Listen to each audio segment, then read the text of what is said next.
Students need to review the definition of principal square root.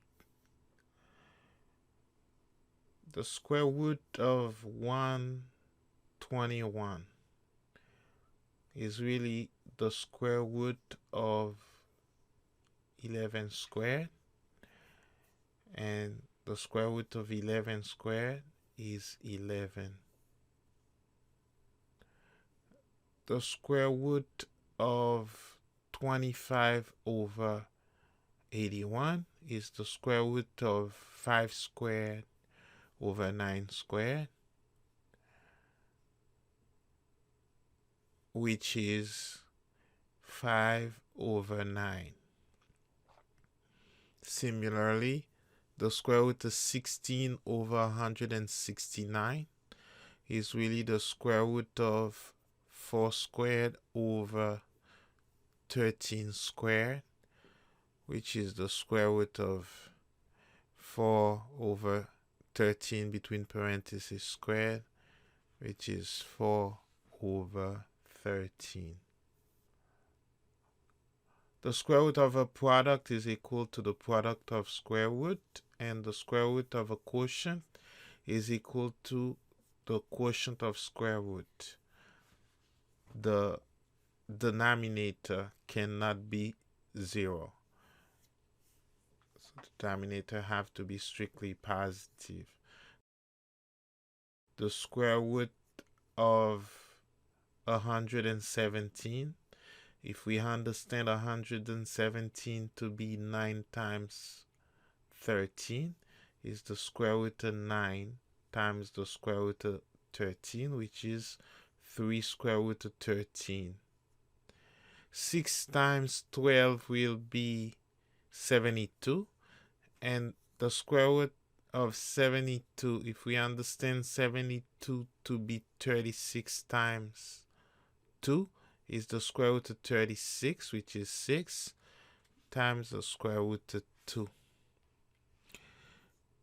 48, well, 48 is 16 times 3.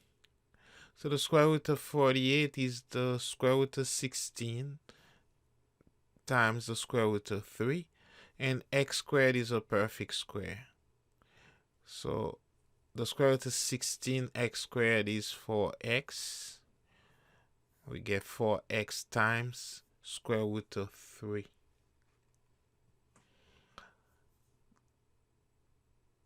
36 divided by 3 will be 12. So we have the square root of 12, and 12 is 4 times 3. And the square root of 4 is 2. So our final answer is 2 times square root of 3.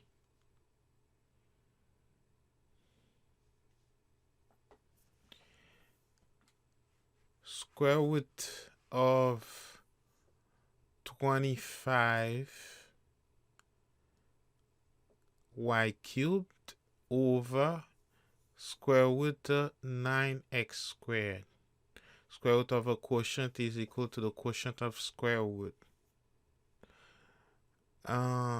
Square root of 25y squared is the perfect square times square root of y over square root of 9x squared. Square root of 25y squared is 5y times square root of y, and square root of 9x squared is 3x. If we understand 20 to be 4 times 5, then the square root of 20 will be the square root of 4 times the square root of 5, and 4 is the perfect square, so the square root of 4 is 2. Final answer, 2 square root of 5. Square root of 6 times square root of 8 will be the square root of 48, and 48, if we understand it to be 16 times 3, 16 is the perfect square. Square root of 16 is 4 times square root of 3. Square root of 12x squared. 12 is 4 times 3. And x squared is a perfect square also. So we have the square root of 4x squared times square root of 3, which is 2x times square root of 3.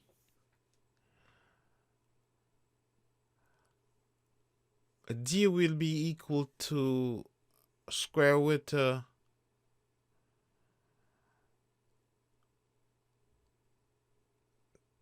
we're going to separate the perfect square from the irrational.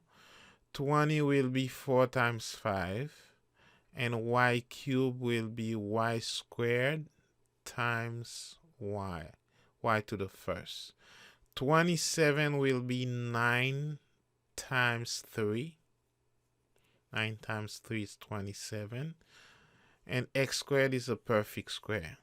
So the square root of 4y squared over 9x squared will be 2y over 3x times square root of 5y over 3.